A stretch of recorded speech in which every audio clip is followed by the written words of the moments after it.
Once upon a time, there was a boy who didn't know how to control his emotions. One day when he came back from school, he talked to his grandfather. "Grandpa, I got in trouble again," the boy muttered, kicking a loose stone. The grandfather sighed. "What happened this time?"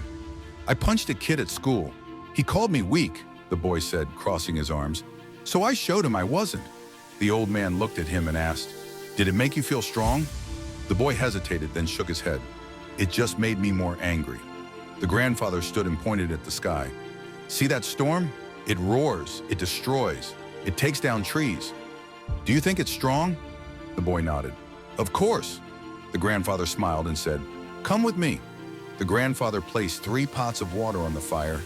As the water began to boil, he dropped a potato into the first, an egg into the second, and a handful of tea leaves into the third.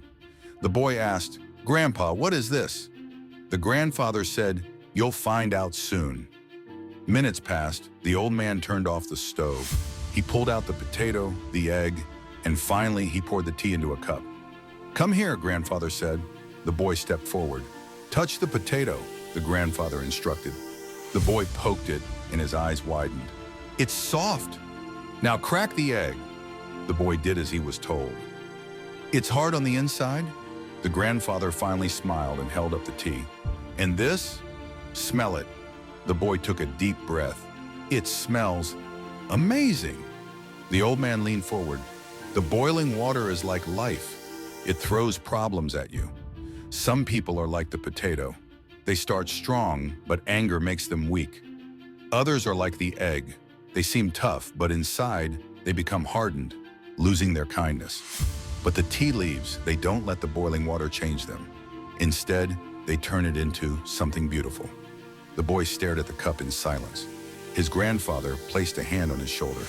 "So tell me, when life gets tough, do you want to be the potato, the egg, or the tea?" The boy's hands unclenched. His breathing slowed. He picked up the cup of tea and took a sip. The old man smiled. "Now, you understand. Moral of the story is that life will test you. Anger will try to control you. But true strength is not in fighting back. It's in staying calm and turning the situation into something better, just like the tea."